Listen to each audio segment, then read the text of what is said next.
this is Chase. We've been selected by Rick's Optics to review the S3 Storm they come out with. It's a fairly new scope.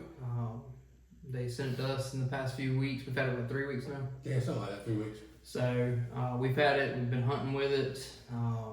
We've taken coyotes, hogs, Beavers. Looked at 100 different deer at the deer farm we get to hunt at for coyotes. It's a great scope. What you got over there? What all that stuff come in there? What's it So come with? here's the box it comes in.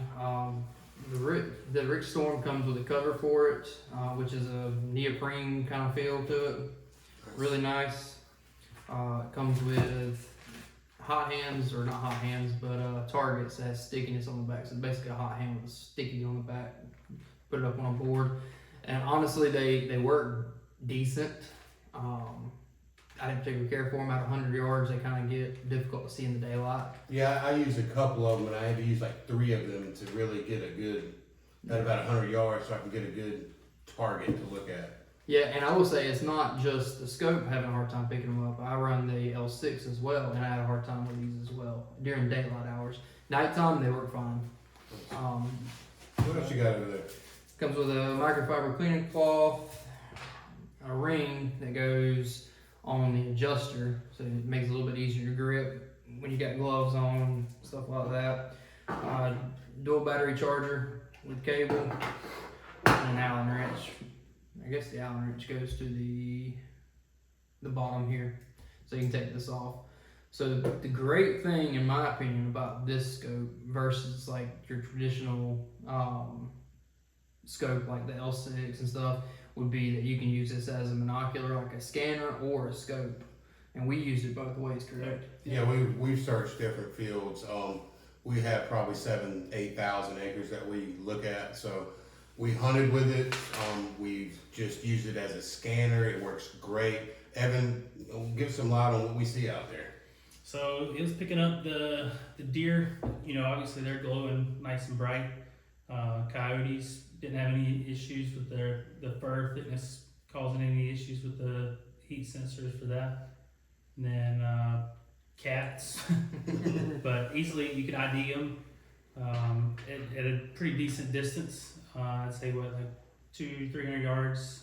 Well, I know that me and Landon was hunting one field, and we had a hog come out, and it was probably 160, 170 yards. Yeah. But here's the kicker: it was at 98% humidity. And I could still see it, and we made the shot, made the kill. Mm-hmm. It was really impressive. Yeah, I think that's what we run into a lot here in Florida is the humidity. Whether it's raining or just fog. I mean, it can be 70, 80 degrees, but it can be 98% humidity. Makes Yeah, it I mean, difficult. the scope's great. Yeah. It's lightweight. It's easy to use. You can put it on any gun. Yeah. And if you have an AR-15, it's a 0 MOA, right? So Yeah. you can just slap it on there and ready to go. So I really liked it. I enjoyed it. Like I said, we do a lot of property, so we looked at a lot of scopes. Landon, what's your take on it when you had it out? So I liked it. It's maybe controversial, but the 3.5 magnification, or the 3.5. 3.5, yeah. Yeah, I'm not a huge fan of that. Running the L6, it has a 1 base magnification, and I liked it a lot better because we do get close shots. Like, for instance, last night I shot a beaver with my L6 at 10 yards. With this scope at 10 yards, it's kind of hard with that base magnification. And I say it's controversial because some people like that because they're trying to shoot out 500-600 yards. And I'm not comfortable doing that yet. But I guess the cool thing about it is it can be both. Yeah, Right. absolutely. You can have it in your hand and scan a field, which we've really enjoyed because we haven't done much hand scanning, and able to just have one in our hand instead of lifting up our gun and trying to scan fields has been pretty nice. Yeah, because typically we run 3 different rifles. Obviously, he's running an ATN right now. We're running the L6 as of now. He was running an ATN before, and I was using an X Vision on a 6.5 Creedmoor. We're running them off bog pods, so we're in our rifles constant. Like we stay in our rifles and scan. But having this was nice because we could have it independent, and one of us could be scanning constantly without being in a rifle. And Evan, why don't you share some light, because you run Yeah. an ATM. So I was running the ATN Thor 4, the 640. Typical humidity problems with the Thor 4, whereas the Storm was cutting. I mean, it was cutting straight through it a lot of times. What's the resolution on that Thor? It's the 640, so it's And guys, this is a 384. yeah, and it was definitely, there was one night that I felt like I was just so frustrated with the ATN because I couldn't see good, whereas with that I was cutting straight through it. Like I wouldn't have had any issues at all putting that on my 6.5 and taking shots with that one. So As a matter of fact, Chase was borrowing your gun one night. I think you were out of town, and it was the night that we killed the hog over in that at one field. And we went to another field, and actually Chase's son killed his first coyote that night, which was pretty cool to see. Using the L6, right? Yep. So, but I was running the S3. You were running the ATN that night. Yeah, I had a hard time seeing. I could see if an animal run out in front of me, but it was kind of flushed out. The screen was kind of white looking, like it was struggling in the humidity. Couldn't even tell where you were looking at in the field. No, it was guesswork. And the L6 and the Storm was just cutting right through. We could see it was good fields of view. Mm-hmm. It's really impressive. Yeah, the only time that it got to where we couldn't see was when the fog rolled in thick. Like you turn your light on, you see about 20 feet in front of you, and that was it. But Which you know, I think any scope would have a problem with that. Yeah, absolutely. But you know the whole thing about this is a $1,799 scope. Mm-hmm. Evan, how much was that Thor when you bought it quite a few years ago? it's probably about $6,000, $7,000. And we know the thermal war is changing. Thermal war is changing. Prices are coming down. But if you're looking to get into a scope that doesn't, cost you a fortune, or you're just getting into this, the S-Storm is a great product to start out with. Yeah. Mm-hmm. I know that one night we were sitting in the truck waiting for the rain to pass by. I'd roll window and we'd scan just a little bit, and I mean it was broken up a lot because of the weather, but I mean it was still. I mean if something had been out there in the field, it would have picked it up definitely. Mm-hmm. No issues at all. So. And I really like that red with the white palette. That's what I was It thinking really to does say. a good identification. Yeah, that is a great color palette, All- especially in fall. All of them did really good. I mean, if the temperature was off, one night, there was always going to be one of those color palettes that would pick up, be better for certain scenarios. And my favorite thing about the red was it seemed like it didn't mess with my eyes bad. Oh, yeah. Yeah, it's Yeah. a lot darker too. It's Yeah. not so Yeah. bright. Yeah, it's not not so- bright. Doesn't mess with your night vision. Your eye that you're running. I'm right-handed, so my right eye's always kind of whited out when I get done looking through scopes.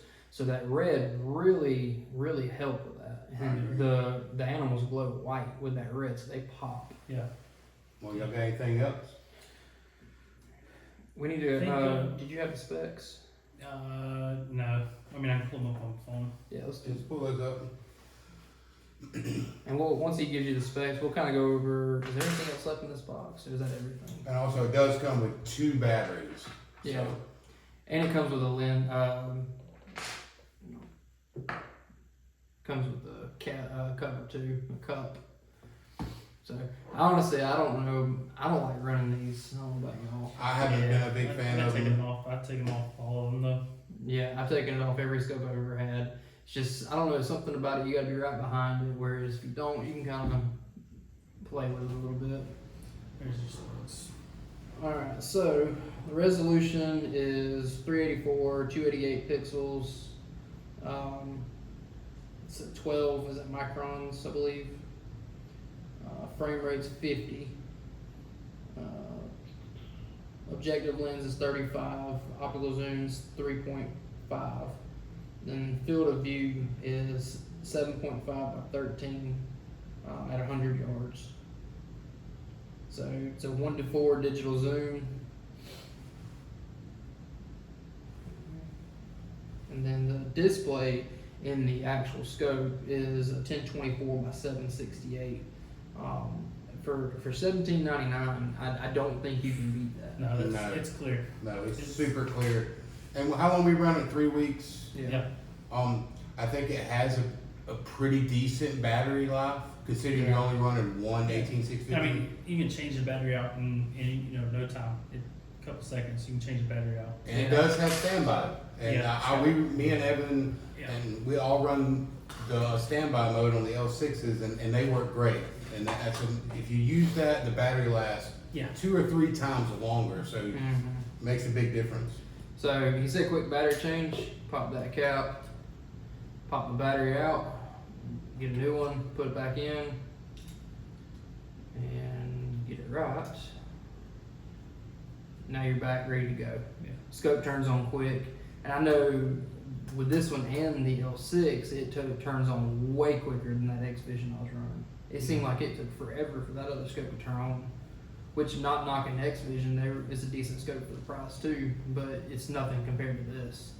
I haven't run this one as much as you guys, so one of y'all. I think y'all- the weight of the product, it's super light. I mean, it didn't add, just a couple pounds to your gun, Mhm. and whereas like our other scopes are a lot heavier. I mean, we're putting them in a bog, so it's not really, a factor except except when when you're walking. you're walking, or when we pulled up in a field and we ended up freehanding. It was our other scopes are pretty heavy, whereas this doesn't affect it at all, so makes it really nice. That you can pop it right off. Yeah. That's the Yeah. key there. Like you can pop it right on, pop it right off, and good to go. Yeah. I really enjoyed it, and then I've took lots of video with it. And you guys will see this as we put them on the stream. I have no big complaints at all. Now, the only complaint that I have with this scope is actually the night you may have been with us. Actually, we're over at that field with all the hawks, and it seemed like when you would scan, it would get to a certain spot, and it would kind of get blurry for a second, and then it would have to catch up almost. Yeah, I did have to scan slower, a little bit Yeah. slower, but I mean. But after a few seconds, it would clear up, and Yeah, you yeah. see, but then you'd scan back over here and do the same thing. It's again. almost like you were hitting fog spots. I know what you're Yeah, talking about. Yeah. Something like that. But I mean, like you said, That was the only thing I saw with the scope I didn't like, but that was the only field I did it in. I didn't notice it anywhere else. Like we said, we run it for 3 weeks, and we've killed, I don't know, 5 or 6 different things between hogs and coyotes with it. It's for the price, you can't beat it. So didn't you scan some of it within a day? Yeah, I took it out there today. There was no issue. I mean, you couldn't tell any difference in the day and night versus my other scope. Sometimes it picks up a lot of your heat signatures from the sun heating things up and everything, but I didn't have any issues at all. Nice. It's nice. what other color palettes are there? There's red hot, or not red hot, but there is a red hot. Yeah, there's red hot There's a red hot, white hot, black hot, the Rainbow. red, and the rainbow. and the rainbow. Mhm. Okay. So, Yeah, I seem to use the red, or I'm a fan of white hot, which a lot of people are. Mhm. But I was going back and forth between the red and red with the white hot built Mhm. into it, and then white hot. And I couldn't, like you said, that couple times it kind of got spotty, but Mhm. And that, That was was only it. on it was only on white hot that did that, I believe. yeah, I think it was. I think the other ones were fine, but I don't know what that is. That's above my head as far as understanding that. Y'all use this thing a little bit more than I did. When y'all go over what these buttons are and how easy they are to use, because that's one thing I noticed with it is Yeah. the zoom's easy, the changing the color palette, it's all very simple. Yeah, so on your front button here, you've got the menu. There's 2 different sides to the menu. If you long press, it'll pull up your different menu where you can go to turn your Wi-Fi on. And then you've got the zoom button. You've got the 3 different levels of zoom. Then if you hold or you long press the zoom, then it pulls up your picture-in-picture. And then if you have the picture-in-picture up and you press zoom, then the only one that zooms is the picture-in-picture. Yeah, so that's kind of cool. It still gives you that wider field of view, but your picture-in-picture will zoom in nicely. Then you have the color palette, and then you have the video to take your video, and then you have your picture button. So Now- super simple to use. One thing I do like that Rix has done, and I believe it's this way with this scope as well, the L6 this way, you know, with the recording and pictures, Mm-hmm. is the first press is Yeah. record, not a picture. Other scopes we've ran, it's a long press is for record, and then just a quick press is picture. Yeah. So most people want to record versus picture. So I think I know I like that a whole lot better than having to do it the other way. I tell you one thing I do like about that scope versus the L6 is the standby. Yeah. 'Cause it's just a quick Just tap. a quick punch. Yeah. Yeah. It And is then you not can a push standby. to bring it out of standby. If you're, having a hard time fumbling around, you can push any of the buttons and it'll actually pull it out of standby mode Mhm. right away. And it's super fast. I mean, it's, as soon as you push it, the screen's back on, you're good to go. So that'll definitely help extending the battery life. Mm-hmm. And you can run external power to this too, You right? can, yep.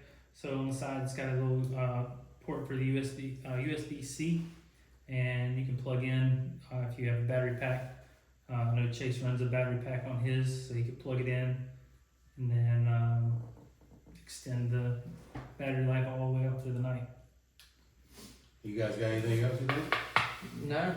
After we get done talking and everything, and if we'll show some videos from some of our kills, we'll post them at the end of this video if you want to skip to them, whatever. But it's, to me, for the price, you can't beat this scope. No. I like what Rix is doing with the L6, the S3. We haven't used the L3 yet. I'd like to get my hands on one of those and try it out. I do know that I had a brand new ATN Thor 4, probably 6 months old, 7 months old. And it's a 640. It was a 1.5 to 15 power. And this scope outdid it. And hands down, because we were hunting with that scope, and at 60, 70 yards, we were having a hard time. Yeah. But if stuff was in closer, I could see really well. But for the price point of this scope, what you get in the box, it's very hard to beat. What do y'all think the easiest range is to identify? Like let's say a coyote. There's a lot of coyotes hunters that are running these scopes. To me, I think a safe bet is 250 to 300 yards. As long, I think that would be on a good night. Yeah. Now let's put that in play. And they're moving around pretty good. I think you'll be fine. Deer, no problem. That's easy. Hogs shouldn't be any problem. So yeah, I would agree with that. Yeah. I would agree with that. Yeah. And honestly, if you anything past 300 with a 384, you're gonna struggle with. Yeah. Yeah. So I mean that's what you're getting with a 384. Now I will say the L6, we're looking at deer the other night at that farm, 700 yards. Oh Yeah, easy. Yeah. And as soon as you got them in the scope, you could clearly see that it was a deer. I mean, it was the L6 amazes me. Yeah, it's a great scope. Yeah. Rick seems to be building a pretty good family of scopes, and I hope they continue what they're doing. And And maintain that price point. Yes. yeah, the price point's everything. I mean, dude, before you could even get into a thermal for less than $5,000. No. Yeah, especially at 640. Yeah, 640. Yeah, you wasn't at 384. You were lucky to get into one for what 3,500 probably. You go back a couple, 3-4 years. So, like these scopes, we know they're coming down, but like to get a quality scope for that kind of price, I don't know if really anybody else is doing it. Mhm. I know So- I've already recommended it to a few of my buddies that are looking to get into the thermal game. And And that's the thing with thermals, it's such a great time to be out hunting with your buddies with thermals at night, but the price point is so high, or has been so high in the past, that it's unattainable for most people. And now it is. Yeah, it's Yeah. getting to that price point where people can do it, Yeah. which is great. More people hunting is better. Yeah. Get A more lot people better. to the sport is what we want. Yeah, get them off video games. Yeah. Yeah. Well, y'all have anything else? I think that's it. sounds good. We'll say we- post a video after this, or the videos of the animals and stuff. Awesome. Some will be kill shots, some will just be us looking at different animals. And I actually took a video of y'all the other night when using a handheld. I'll put that in there. Yeah. We kept the reticle on there, so I'm not aiming at them. It's a handheld at the time. Yeah. So Nice. Well, if y'all guys have any comments, please leave them below, and looking forward to hearing from you. don't forget to like and subscribe to Apex Predators. This where this video will be posted on YouTube and Facebook.